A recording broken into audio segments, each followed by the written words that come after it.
Hello, how are you, I am well. How Holly? are you? I've been meaning to speak with you and sit down with you and talk to you. I met you at DJJ, Yes. and I want you to answer this question for me really quickly. The person that clicked on this video Yes. to watch it, tell them why they need to watch this whole thing through. They need to watch this whole thing through because it's something that they will be able to connect with, right? It's very relatable. A lot of our experiences and things that we go through, a lot of times we feel like we can't get through certain things in life because we feel like we're the only ones, Right. right? So when you're able to see somebody that looks like you, that have had those same experiences and have been able to be victorious, it just kind of motivates you and inspires you to keep going, right? And Right. to not give up. So I think you should watch this video all the way through because, yeah, you just never know. You can't judge a book by its cover. And you'll Right. be shockingly surprised people's story. For sure. I met you at DJJ. I spent all of 2 days there because I figured out that doing my own business, having a full-time job, and my family was going to be tough for me to be in there like I needed to be with the boys. Right. But I knew from the first day that I met you, that you had a different level of commitment. Yes. And I also realized that all the volunteers had done some type of prison time except for me, right? No, you're not the only one. I wasn't the only one. No, no. So I know you're an author, and I know you from Harlem. Yes. So shout out to Harlem. Shout out to Barrio. Harlem. Shout out to Come Harlem. on, man. And all my people's from Harlem, man. So for the people that don't know you and have never seen you before, can you just tell us who you are really quick? My name is Holli Tabren. I am an author. I am an entrepreneur. I am a speaker. I am a motivator, and I am an overcomer. Listen, Yes. that's very Yes. easy to understand and straight to the point, right? So, given all of that information that we know that you just gave us really quickly, right? When we talk about you being from New York City Yes. and coming from where we come from, because I'm from New York City too, Mm-hmm. how can you communicate to my audience, your audience, how you transition from the girl that was in the hood in Harlem to where you are right now? What challenges did you have to face? Other than the ones that we obviously know, Yes. right? Because you had to grow. Yes. What would you say has been the most challenging growth aspect of your journey so far to get you to where you are right now? Honestly, it's really simple. One word: choices. Pretty much. Yeah. That's what it boils down to at the end of the day. Choices and environment, right? But even with that, the choices that you make to be in certain environments to cultivate your gift, what's inside of you. Yeah. Again, it's all about your choice, Right. right? And that's what it took. I grew up in the hood. I'm in Harlem, and what I saw was what I thought life was about, right? Right. I got these superficial seductions. I was just so intrigued about the outer things of life, materialism, right? We love fashion from Harlem. You want to get money and look good, right? And a lot of times people don't really help you understand what's beneath the surface, right? Because we just look at these glitz and glamour, cars and things like that. But understanding that your inside has to match your outside was very important for me. I've always had compassion, for people as a whole. But a lot of times the desire for materialistic things clouds your judgment when it Right. comes to certain things like getting involved in drugs, right? Yeah. Although I have such compassion for people, I didn't recognize how selling drugs or being involved in that type of lifestyle was ruining my community. I was actually hurting more people than I was helping, right? And so again, perspective, being in certain environments where they broaden your mindset and Right. how you view things and help you see what's beneath the surface, Right. right? Because I kept saying, I help people pay their bills and I buy kids clothes and I give them book bags, and if they need tuition, I help them pay that. Yeah. But I remember my dad said to me, you're crippling people more than you're helping them. Because even though he didn't know about the drugs, he just thought I was just giving people things. And he's like, you're not showing people how to make their own money, how to be able to provide for themselves. Yeah. So once you take the spoon out of their mouth, what are they going to do, right? What are they going to do without you? Right. You're crippling them. But if you have the mindset to try to teach people how to create wealth and how to be able to take care of themselves, then you can actually impact your community and add value to people's lives and not just give them handouts. Come on. You better teach us on today. Yes. Come on. Yes. So just thinking about crippling people, doing the things that we do out of love. I got a friend that told me he's never worked a job a day in his life. Right. That's because he sold drugs all his life. Right. Right. He's been out of jail all his life. And he's figured out how to balance that and live that life. For the person that is in the street, this is all that they know, Holly, right? This is all that they know. Right. I want you to, because there are a lot of my friends, there are a lot of my family. Right. And probably a lot of your friends and probably a lot of your family. Yes. Can you just speak to them real quick and just help them get free? And like, because I can talk all day and suck the air out of the planet, right? About this particular specific thing. But can you talk to that audience member that just can't, they don't know how to change their thinking, enough to get free from the lifestyle? So what I would say is surround yourself with people that speak life to what you're carrying, right? Because everything that you need to be great is already inside of you, right? And I think what it is, again, perspective and how people view certain things. Our friends that are still in the streets that are just, doing these things, they have a microwave mentality, which I had, right? You want this instant gratification. Right now. Right? So, but it's crockpot season, right? You got to let things simmer, right? You have to be patient because we have to think about longevity. The game has changed, right? It's not the same anymore, right? People are not loyal. They don't go by the codes of the streets, even though there shouldn't be a code of the streets, right? We should all be abiding by the laws of the land.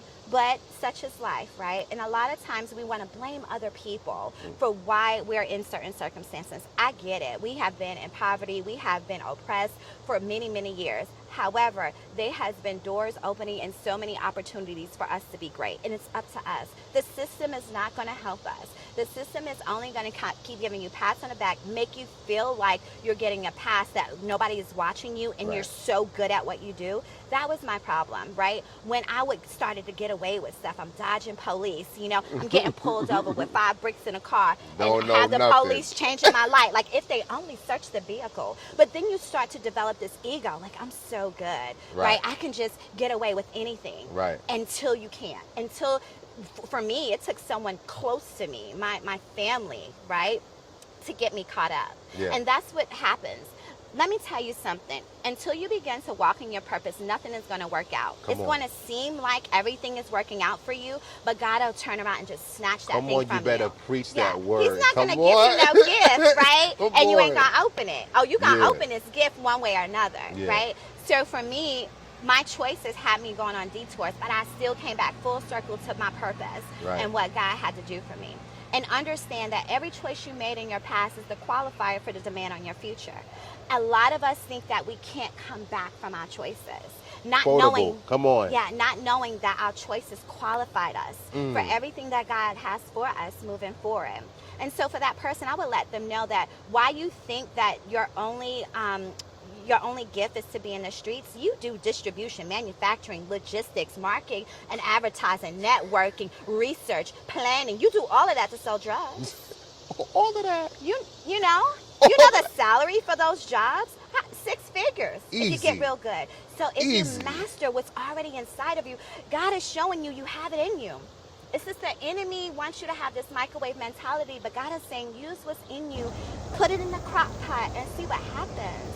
It's longevity. I spent over 120 grand in lawyers and bonds, right? All that money I made, I blew a whole lot of money. Right. But every time I look back, I was like, I could really use that 120, right? Right now. And lost 10 years. And lost 10 years. Gave back 15 because I had 25. Right. Right? First offense. Right. Okay? So now it's like I feel like I'm making at that time. But all of the things that I've learned, I realized that everything I need to be great is already in me. And I just used what I needed. And I became an author. I opened up a business using the same talents I used when I was selling drugs. Talk about your book really quickly. What's the name of your book first? Blood Ain't Thicker.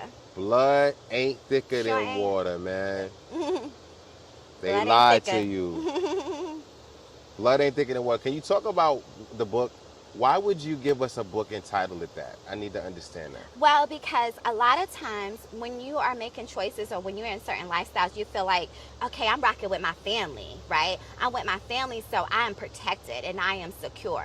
But sometimes it's your family that will have you caught up. Again, let me make it clear. I am responsible for my actions. I am not trying to blame anybody for the choices that I made, right? I am fully accountable. However, right, it was my family that, got me caught up, took the stand and testified against me because they didn't want to take responsibility for their actions. Right. And it wasn't just my family, it was my male cousins, right, that once protected me, that once covered me, that once if someone came out slick out of their mouth, they was up on it like, who you talking to? Right? And now those same people took the stand against me. Yeah. And I think the most heartbreaking part for me, which is why on the cover of my book you have this heart ripping in half, was the fact that I didn't believe that they would do such a thing.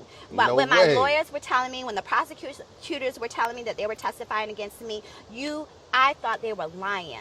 And I defended them to the end until my mom said, no, the cousins you thought you knew are different men on that stand, right? Your protectors have turned prosecutors now, unfortunately. Right. And that harsh reality, it does something to you, right? So I was angry for so long. I felt so betrayed. So you had to forgive. I had to forgive. Yeah, and I'm still really working on that because I thought I did. And then when I see them, it's this thing that wells up inside of my body. Yeah. Like, I'm not mad at honest. them. I don't hate them. But it's like, I don't want to have a conversation with them either.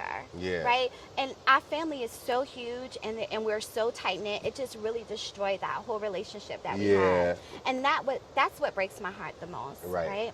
But I just feel like me separating myself and me really walking into my purpose will help me help my family in the end because they can see that manifestation of choices, right? And how when you begin to make the right choices, your whole life change and everybody connected to you gets to change with you. Got to demonstrate it. And I got to tell you, God requires you to forgive them. You gotta forgive them. And I know it's tough. I know it's hard. I forgive them because I recognize if I didn't go to prison, I mean, I'm a certified literary Braille transcriber from the Library of Congress, right? I would have never even thought about getting a certification in Braille. But the blind need to see too, right? They want to be educated as well. They don't want to remain crippled, right? So God has put me in this decrippling season, right? Where everything, now that I'm realizing that I'm learning all the certificates that I got when I was in prison, I've been able to use that to add value to people's lives since I've been home and help them to not be crippled anymore. Yeah. What year did you come home? 2019, September. 2019. So, and you were there from 2010. 2010. So when you went in, let me see what was going on. That was 2009, 2000. Obama was going on. Some of the music was live, but I think social media and YouTube had just started getting popping. Right. And so you kind of missed the whole introductory era. So like, what was that like coming home to these smartphones and this social media that's going on? I mean, she's got 46,000 followers on Instagram, y'all. Tell me about how you transitioned, how you ended up doing that. You just started the Instagram as soon as you got home? Right, so no, actually, I had people teaching me and people doing it. My cousins like, if you want to make some money, if you want to do things, you have to do this. You have to do so. I had actually people doing that. It would take me almost an hour to reply to a text, right? Trying to text, and then if I got some nails on, I'm like, oh my goodness. God, right. The whole talk to text, sometimes it just gets the words all screwed up, and me trying to edit that, it was very challenging. Then the shorthand words, I'm like, people are having a whole conversation in shorthand. WTF, YPT, all these crazy things. And I'm like, what are they talking about, you know? Yeah. And it was so hard for me because not knowing what was going on in social media and the technology and how it works, people were like, were you under a rock? Like when I would have conversations with people or they would try to send me things through those channels and I didn't really know how to open it or respond. I felt like I had to tell them why, right? And then I felt kind of like embarrassed or ashamed of my story in a sense. So it put me in this place where it's like I'd rather not communicate than have to tell them my story. And eventually I realized that my story is the qualifier for everything that God has purpose for me, right? And so once I start to not feel so ashamed, about my choices and understanding that I have the ability to write a new chapter in my life because I'm the author of my life, I began to be more open about my past, open about my choices, because it helps, right? That is what people need to know, because we all make bad choices in life. Some of us get caught up and get a 25-year sentence. Some get life. Some never go to prison, you know? Talk about your business really quickly. I know we talked about the book, because that's a business within itself. Yes. But talk about your business. What is your business about? What is it that you do with your business? So I have a t-shirt brand called Styling is Necessary. It's a t-shirt brand boutique. And so it pretty much, you have these logos and all of these great wordings that accentuates your unique sense of style, right? Articulates your unique sense of style. So I just feel like a lot of times we have to be that manifestation of what we say we are, right? Like your actions are your words. So one of my collections is called the Divine Inspiration Collection. That is near and dear to my heart, right? So we have God is necessary, prayer is necessary, and faith is necessary across the top. But inside, over the heart, is my concealed weapon. So there is a scripture in each t-shirt over the heart, because I feel like the word is a weapon, and it should be near and dear to your heart. And the enemy doesn't need to know what kind of concealed weapon you got that you're going to use against them. So long as you know, and that's near and dear to your heart, I feel like you carry that word with you every day when you wear my brand. And like that first scripture, every shirt that I design has a story. And eventually you're going to learn the story for each shirt. So you're a designer. So tell us, all right, Holli, we like you. We love you. We met you. What you want us to do? What you want us to buy? Where you want us to go? How can we support you if you're looking at this right now? What do you want us to do? So I want to tell you that the most valuable thing that I feel like that I'm doing at this stage of my life is mentoring. At DJJ, mentoring the youth. So I would love, I am working with a national organization called Credible Messenger, a local organization, which partner with a local organization called Path to Redemption. You know, and that we have a lot of things that we want to do for these children, for these youth, to help them change their story, to write a new chapter. How can the unsuspecting person watching this support you in that, and in any capacity? What can they donations to Path to Redemption. If you have anything that you feel like can help our youth, if you specialize in a certain industry or anything like that, provide certifications. Where can they go to make donations? www.pathtoredemption.org. Yes, Lester Young is the proprietor somewhere of on that the screen organization. up here. Something. Got you. Yes, and so definitely check him out. Of course, buy my book. Buy a book. Yes, buy the book. Buy my book. Whatever the link is, we're gonna put the link right here to buy the book. Where do they buy the book at? You go to www.hollitabren.com. which is hollitabren.com. Yes, or you can get it on Amazon. Okay, as well. How do we buy a shirt? How do we do that? www.stylingisnecessary.com. Another website. Yes. Got you. Yeah, all right. Yep. Styling. We're going to link that. Yes, but if you go to Holli Tabren, you can get links to all the websites under that. HolliTabren.com. Got you. Definitely. And I want you to look forward to styling apps. So that is my God-sized goal. And a lot of times we have these big goals and we try to rush to get there. But sometimes we have to take those steps in between. So writing the book, creating the t-shirt line is all for me to develop this huge platform integrating fashion and tech, which is going to help market and advertising independent brands and boutiques, right? And that is going to be called Styling App. That requires a very big budget. So I have to work slowly. I have to crock pot that thing. Crock pot that thing. All right, cool. So I heard that you and the Queen of Harlem are close or know each other of some sort. And I got to interview her, yes. You did. So I have a podcast. You have a podcast. I do. Can you talk about the podcast real quick? So my podcast is called Law and No Order, Special Survivors Unit, right? And in Law and No Order, we talk about two sets of laws, the law of the land and the law of the streets. But the order by which you abide these laws to determine how your story ends.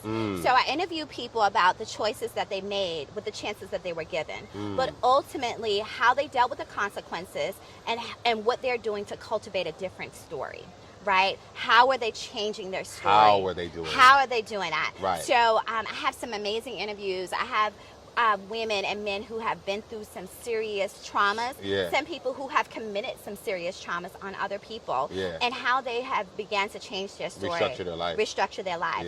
And so season 2, I got to interview Queen of Harlem, who she's actually more close to my mom than me, right? You. Okay. And so if it wasn't for my mom, I probably would have never gotten that interview. Isn't she like family with like Cameron or something like that, or I don't know. I don't know if they are like related blood-wise, but she is family to Harlem. Right, Okay? right, yeah. She is the queen of Harlem, Right, all right? right, So right. she is an amazing philanthropist. She is a broker. She is amazing. Actually, she just has a heart for our youth. That's one thing that I really love about her, and having a chance to meet her and interview her, and my mom, she loves my mom, and she Right. just treats my mom so well. And being away for 10 years and coming home and having my mom talk about somebody who helped her, who was very respectful to her, that just is near to my heart. Like, she will always be close to my heart because of that and the things that she does for the community. Got you. She's absolutely amazing, and I look forward to, actually, I can't wait for her. She wrote the Queen of Harlem Commandments, Got you. and then she just did a workbook called Control Your Emotions or They Will Control You. So I'm waiting for that to come so I can enjoy that as well. Dope, dope. So you told us what you want us to do. Yes. Can you tell us what you want us to know, Miss Yes. Holli, before you let us go? Mm-hmm. What do you want to tell us, really? Mm-hmm. Like, what do you want us to take away in our minds after looking and consuming this piece of content Right. of you? What I want you to know is to stay where the anointing is. I want you to understand that everything that you need to do whatever vision and desire that you have for your heart is already inside of you. So when you stay where the anointing is, when you stay in communities that cultivate what's inside of you, you will be surprised of how you grow, right? And it's okay. And it's not going to be easy. It's so hard. It's so hard to be disciplined, to be focused. But when I tell you, in the end, it's so worth it, right? Because we have to make sacrifices today to have the better quality of life later on. Right. I just want to mention one thing. I had the opportunity to work with elderly, right? I am a certified medical assistant. Yeah. And then I did some home health work. And so with that, I learned how people who were intentional about creating wealth for themselves so they could be comfortable in their old age, their life was so much better because you don't know what happens to your body. I work with people who suffer from dementia and Alzheimer's, and they were perfectly fine, very healthy all throughout their life until they got to this one age and then started to lose their memory, but yet they were able to get the best care possible, right? I met a husband who said to me, listen, I don't care what it costs. I want my wife healthy, I want her safe, and I want her comfortable, no matter what it costs. And he was able to do that. And we were able to provide her the best service.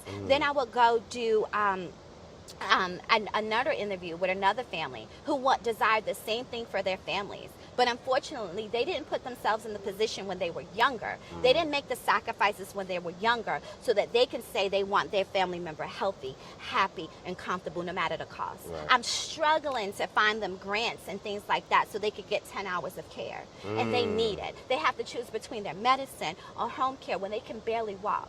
Their children have forgotten about them, or they don't have any. They're single. They don't have that husband. All of these different things. And I realized God was telling me, like, look, if you don't do it now, if you don't make the sacrifices now, you might be in this position when you get older, right?